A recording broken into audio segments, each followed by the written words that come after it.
Welcome to On Air, a podcast from the AIR community. The community organizes and coordinates researchers studying all aspects of B and T cell receptor repertoires. The podcast is supported by the Antibody Society. For more information, please go to antibodysociety.org. This podcast has a special focus on clinical use of the adaptive immune receptor repertoires. We will look at how repertoires are currently used in the clinic and also discuss different opportunities where repertoires can be a great addition, the reasons why we are just not quite there yet, and how to overcome the obstacles. We are happy that you joined us for this episode of On Air. Welcome to the 7th episode of On Air, the podcast of the AIR community with a special focus on clinical use of the adaptive immune receptor repertoires. Today with us we have Encarnita Mariotti-Ferrandiz from the Sorbonne University. Hi, Encarnita. Hi, Ulrik. Hi, Ting. Encarnita is Associate Professor in Immunology. I'm Ulrik Stervbo. And I'm Ching Ding. Hello, everybody, and welcome. So, Encarnita, one of my favorite questions to start off the podcast is to hear a little bit about the speaker's background and also what got you really interested in adaptive immune receptors or repertoires. So maybe I can start by the second point. In fact, I think I was born in immunology with adaptive immune receptor repertoires studies. During my master's degree and then my PhD, that was my topic of research. At that time, it was using spectrotyping, so far from being AIRR-Seq massive and complex data. But it was already, in the lab, we were using spectrotyping in malaria, experimental malaria in mice mainly, and one of the major issues with spectrotyping was that, in fact, such approach was not quantitative at all, and people used to look at peaks of CDR3's expansion for oligoclonality identification, which was not really what was observed in malaria, as the infection leads rather for polyclonal high modification of the repertoire. So already at that time, in fact, by using spectrotyping and with the help, of course, of my supervisor that developed a tool for that, we were already doing some high throughput CDR3 spectrotyping analysis and using modeling also. So my background, in fact, it's immunologist, a basic immunologist, trained at the wet part initially, but because of my PhD topic with this quantification of CDR3 spectrotyping, in fact, I really turned quickly to kind of bioinformatics and data analysis. So that's my initial background as a biologist, and then I did a postdoc in Japan where I had the chance to see the renewal of adaptive immune receptors studies with the advance of next generation sequencing. That was in the Riken Institute, and collaborating with actually a French researcher working in the genomics field there, I developed a first approach to analyze the repertoire at the sequencing level and using NGS. And now, since now almost 10 years, I'm still working on adaptive immune receptor repertoires, but in a more translational aspect to understand autoimmune diseases and inflammatory diseases pathology and eventually identify biomarkers. And why it makes why I'm so interested in. I think in the repertoire we can really see the history of the immune response of each individual, and we can track what's going on, what has what's the what previous event in the immune history on individual can affect the outcome or the development of a disease. So that's probably, this complexity is my major interest. Great, thank you. So in our last episode, we discussed creating infrastructure as well as annotated data to be used in machine learning. And the episode before that, we discussed application of machine learning.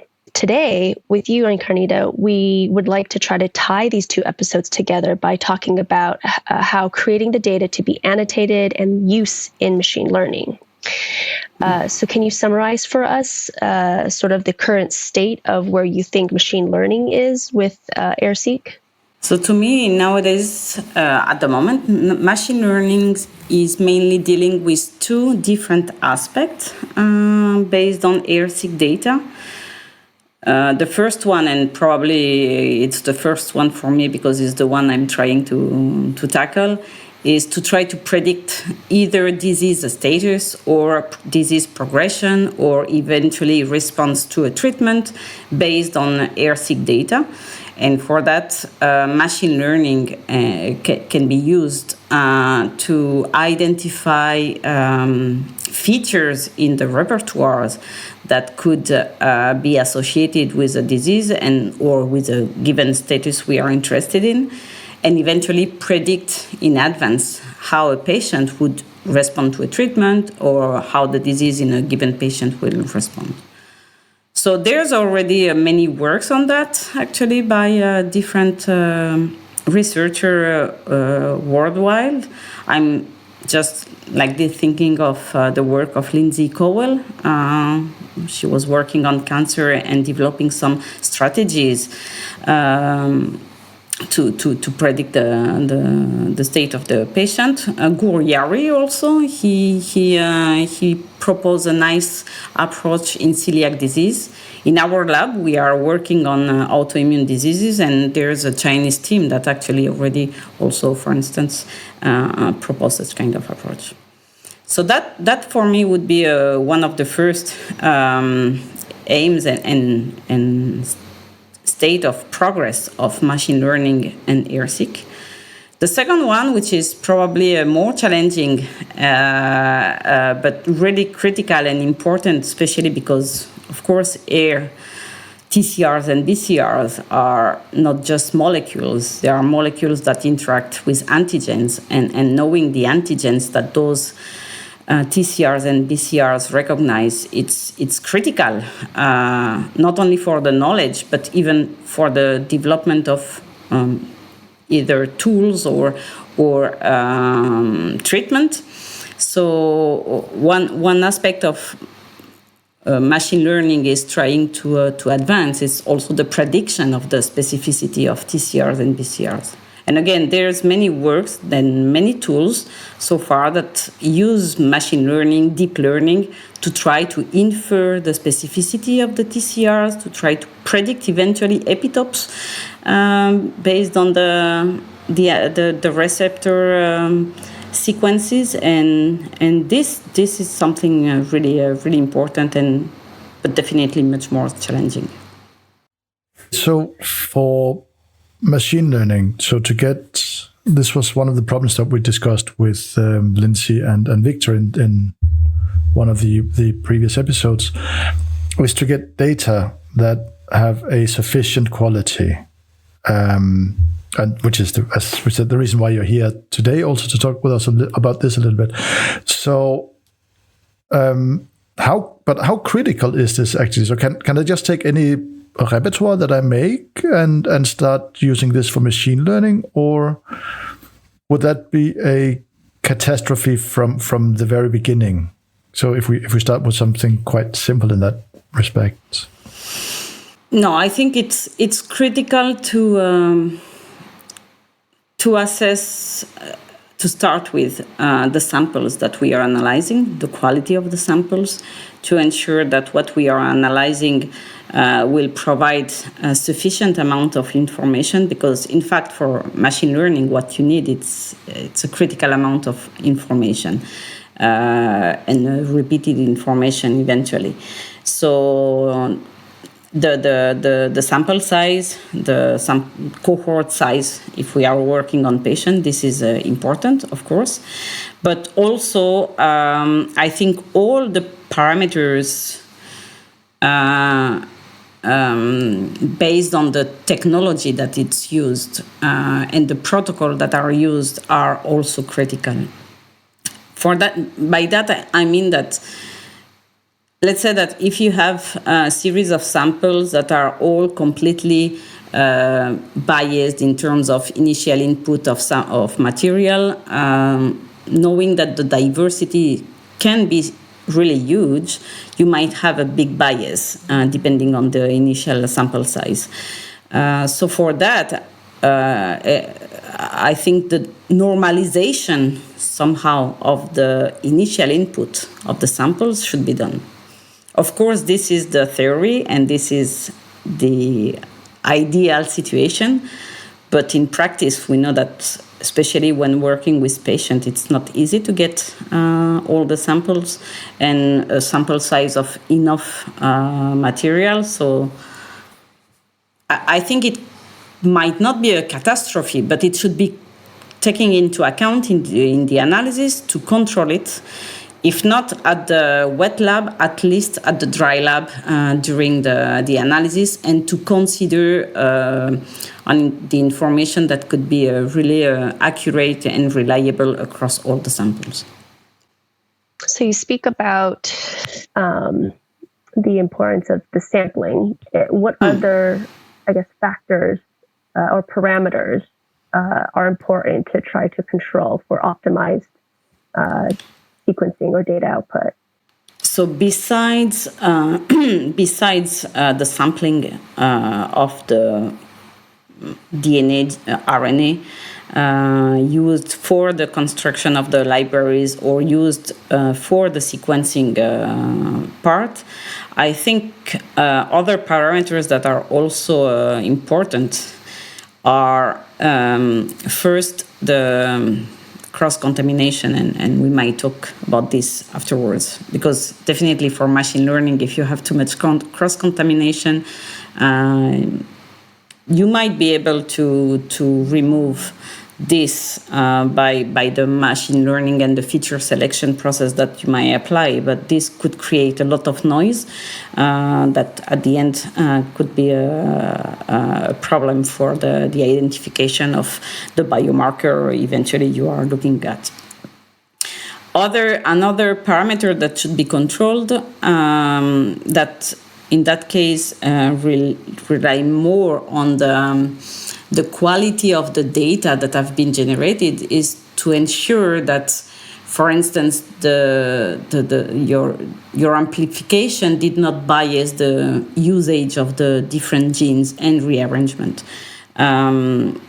So to try to handle this, first, of course, there's a need to have a really dedicated and well-defined set of control groups for which you might know the normality of the gene distribution. But I think it's also important to set up from the beginning and to ensure that the protocol you are using is not giving more amplification bias towards some V's or some J's. Usually it's rather the V's. Even on race-based PCRs, we could observe that. We should also look at the distribution in general of the clonotypes. That may rely also on the contamination, the presence of contaminating amplification coming from the environment, besides the cross sample contamination. I think those should be controlled first by setting up and evaluating the reproducibility, the accuracy of the method you are using. And second, by having well-defined controls, already starting with a well-defined control group. But with the PCR amplification bias that you just talked about, so a biological control or any control will not solve this problem. It will just make you know that it's there, and maybe also to whatever degree this could be, but it will still not solve the problem. Can this problem be solved at all, do you think, with amplification bias? Not sure. Not sure. And here it's where I think the bioinformatics part of the quality control would be critical also, to try to kind of normalize. But of course, when you are analyzing a sample for a given situation that you don't know what you are expecting to get, it's hard to make any kind of normalization. So we don't know the ground truth. So it's hard to determine and to really control the PCR bias. I would say that one important thing is to avoid changing the methods depending on what you are looking. Of course, if you are looking for VGene usage, it's important to keep always the same method. That would be one way to internally control what you are analyzing. If what you are interested in, it's rather the rearrangement, the CDR3, maybe that could be handled by the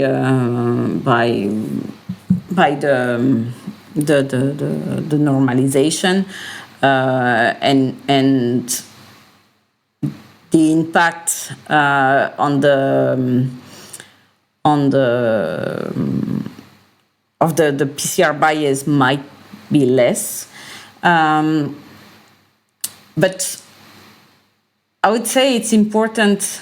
The most important would be to start again with your methods, just to evaluate the reproducibility and just to be sure that how many times you repeat the same sequencing, the same amplification, you will always get the same results in terms of VGene usage, in terms of clone types distribution. And once you set up this, then, of course, it might be completely wrong, but at least if everything is done in the same way, you might get into what is interesting. I still want to say a little bit with this RNA race PCR. I'm a little bit surprised that also in the race PCR you find that there is deviations from the ground truth in terms of VGene usage. Do you have any idea how that could be? Because I would imagine that's more like the closest thing we could ever imagine to get. So, at least based on our comparative studies, we saw two different things. If you compare the race-based PCR to genomic-based PCR on the same sample, you can see that definitely the VGene usage is different. And that could be just due by the fact that the RNA stability might be different depending on the V for any reason. That the copy number of the transcript has a particular regulation that doesn't fall into the curves of the number of TCRs that a given cell express. So that could be one reason. The other one is that for 5' race, and especially those that use UMIs, so this unique molecular identifier, what we observed was that some of them were not highly reproducible. Could that be due to the basic molecular biology behind, meaning the primers that are used, the target on the template, or the length of the primer that, because of UMIs, makes those primers a bit complex and eventually can introduce some bias and some unreproducibility across experiment. That's one possibility. But doesn't this bias then? So you said the bias is there, and the best way is to handle this is to validate your own assays. But doesn't this then make it difficult to take data from other people because they might have different bias and use all of this in one machine learning approach? Yes. And again, depend on the question you address with your machine learning. If the question is to look at the diversity, for instance, the basic diversity on the V usage or the clone types, that could be a big problem because definitely you might have bias, completely different bias, depending on the method, and therefore your data are not comparable. So that's why on all the data repository the AIR community is working on, as well as the iReceptor Plus consortium, we are trying to get all the minimal standard information to know what we can compare and what we cannot compare. In a more positive way, let's say, if you are looking for rearrangement that occurs in a given condition compared to another that are more present or that are disappearing or emerging in some situation compared to other, I think in that case it could be the comparison between methods could still be an option and could still be possible if you don't take into account the abundance. That's the only thing. But just the collection of unique TCRs or BCRs that have been identified, I would say that after cleaning your data with all the quality check to be done on the processing step, I would say that a rearrangement that has been found, it's something that was present. Whatever it means biologically. I guess going higher in the pipeline of generating the samples, you speak about using controls, whether those are maybe biological controls or synthetic controls. Can you speak a little bit more about those? So yes, this is something we've been working on in the AIR community and especially in the AIR Bioresources working group. So first we were surprised and somehow it was just showing that AIRR-Seq it's still a new field, developing field, emerging field.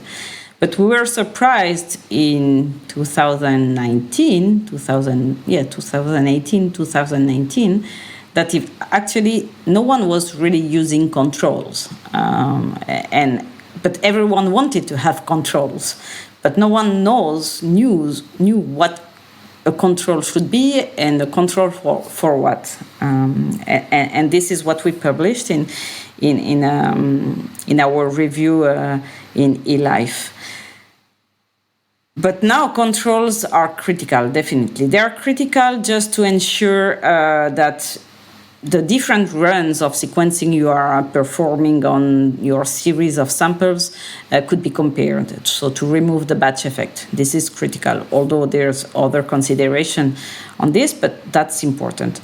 To ensure that the sequencing and eventually amplification errors, this is something that controls could be also used for. So we engage a real and deep thought on those different controls that could probably different depending on whether you are studying the B cell receptor or the T cell receptors. BCRs, they have this somatic hypermutation that makes them more complicated compared to TCRs to be studied, so the controls might be different. So we've been thinking on different controls that actually we want to assess on comparative methods for BCR on one side and TCR on another side, which would be cell lines. But again, cell lines needs to be well defined, and we must be sure that cell lines are reliable also in terms of the material. And actually, this is something we already tackle a bit in our Nature Biotechnology paper, where the cell line that we use for spiking in terms of rearrangement were not as at the frequency as we initially thought we put the material. And the results were different for the alpha chain of the TCR and the beta chain of the TCR. So again, coming back to this notion of the transcription regulation of the rearrangement. So again, those cell lines could be interesting and could be important, but they need to be well characterized in advance. The second control we thought about were the spiking of synthetic rearrangement, as you mentioned, Jing, and that was mainly based on the work Sairedi and Victor did a couple of years ago on the BCR field. So again, trying to generate synthetic rearrangement could be of interest, but how many do we need? That's a big question. And for what would we use them? Only for quantification of the accuracy of the amplification. So if we put 3 times more of a given rearrangement, can we find 3 times more in the sequencing in all the samples or not? So that's also one control. And another control would be more, I would say, a run-based control, batch effect control, and a control for the amplification performance across experiment. So for that, we were thinking to use maybe, as the Euroclonality did, to use polyclonal PBMCs or splenocytes or whatever organ that is rich in terms of B cells and T cells from healthy individuals and have them in a massive series so that we can use the same sample across the different amplification steps and experiment and sequencing also. But there's a long way for that, and we definitely don't know what we are going to get. So you mentioned controls being cell lines or synthetic molecules or large batches of PBMCs that you can take whatever you need from for controls and use this for amplification. If I understand correctly, it's subjected to amplification. Isn't this a problem for potential cross-contamination? I mean, of course, maybe you don't care if you find the same stuff everywhere because you expected to find it everywhere, but couldn't it skew something? Yeah, absolutely. And this, even the spiking, I mean, if you spike in a given number of quantity of unique rearrangement at a given frequency, that could bias actually the rest of the repertoire just because of the competition for the molecules within the amplification reaction and eventually at the sequencing level. So that's why, I mean, all those controls that seem to be obvious, in fact, they just open additional questions, and until we really need to do the experiment, and that's what we are going to do within the AIR Bioresources Working Group in a multi-center approach. We are also engaging eventually some companies that develop their own standards to evaluate and see how it works and what's the impact on our samples, which means we should have like control samples for the control of the control. This is a naive question, but assuming single cell compartmentalization increases massively, do you think single cell sequencing would help overcome these biases where you're able to compartmentalize and have unique, paired alpha betas or heavy lights? I think single cell is going to open additional questions. Besides that, so just to start, at the moment it's unclear, for instance, with the most commonly used single cell methods, let's say that you get the transcriptome of 10,000 cells, but eventually you will get the TCRs or the BCRs, assuming that all the cells were T cells. You will get only the TCRs for 50 to 60% at most, which means not all the rearrangement, again, can be amplified and can be detected.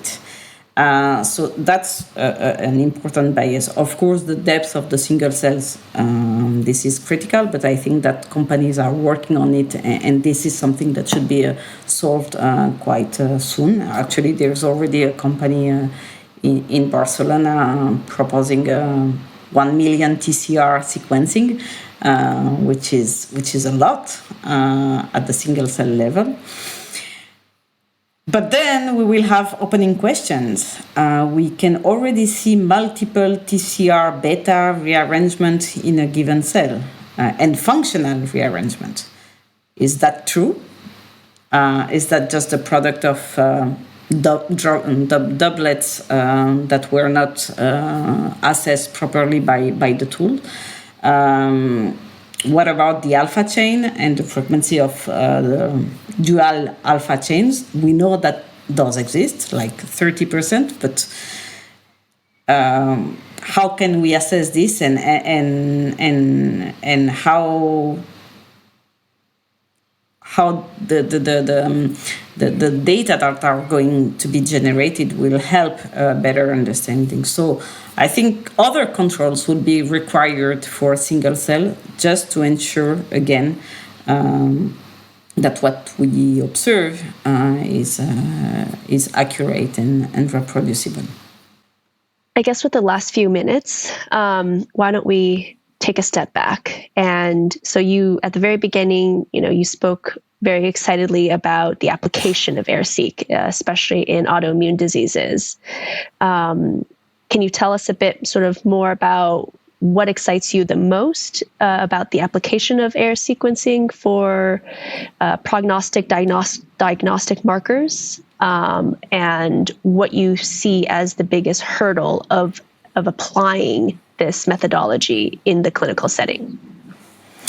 So what's excites me, probably based on my current work, is to try to identify biomarkers of response to treatment or disease progression, especially because I'm working on autoimmune diseases. Autoimmune diseases are chronic disease, usually starting very early and diagnosed very late after the disease starts. And then the progression is so heterogeneous from one patient to another that having a tool and methods to predict how the patient is going to handle the disease, I think it's a critical and unmet clinical need for clinicians. The response to treatment, this is also important in autoimmune disease because, again, there's mainly no treatment of the disease. There are just drugs that are provided to calm down the inflammation or calm down the pathological situation, but many autoimmune diseases are associated with relapses, and then again, and treatment evolve also. So starting from basic one and including more immunotherapies that have side effects and that eventually will not work with all the impact it can have on the patient life. So again, this is, I think, really critical, and I think AIR-Seq could provide this as long as we are able to make it at the clinical level. So probably that one of the major issue would be definitely to validate some approach, some methodological approach to ensure that what we are identifying is reliable. Whatever does it mean biologically speaking, is it a real TCR or BCR acting in the disease? This is a different question, but at least that what the modification and the variation in the repertoires that we are observing in the situation we are comparing are reliable. This is important. And for that, so we also need to have validation tools, validation approaches that could be starting with bioinformatics approach that can test the observation on other data sets in a more extended set of experiment and patients, but also probably either in vitro models, organoids models, or experimental mouse models that could help really validate the observation that we are doing in a quite agnostic and large and agnostic way, but without the capacity yet to go back to the patient and assess whether what we saw it's real. What I struggle with is sort of how within the clinical setting are you envisioning in terms of how you're going to measure or the error repertoire? Is it the sequence, trying to identify public clones or motifs, or is it a kind of a diversity index, or is it going to be completely personalized, where we're going to have to follow patients through sort of looking at their blood counts or looking at their repertoires as well to be able to identify and utilize this information? I think before being personalized, which could be for some diseases probably the case, before being personalized, it's more disease dependent. So probably for some diseases, just looking at the diversity could be a marker of the modification.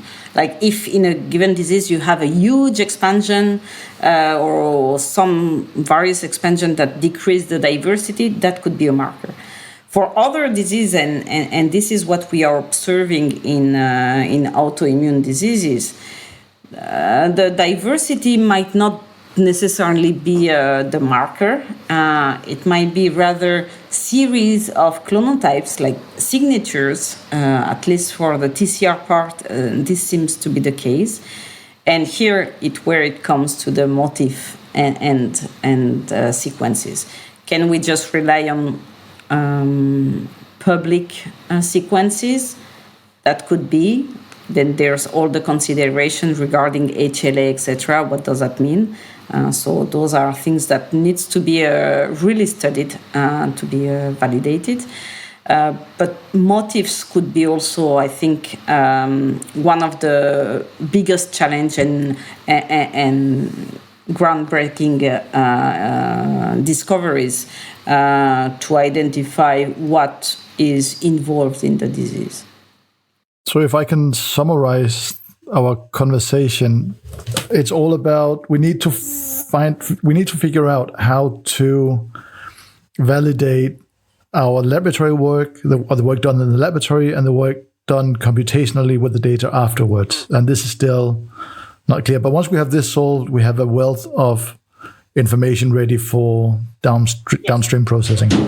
Yes. I'm not sure we are close to the clinics actually for some diseases. For others it's probably could be the case. For instance, we have So adaptive biotechnologies, they have their MIRA protocol that seems to work for COVID and to identify TCRs that were specific to the disease. So in some situation, probably we are close to the clinical application.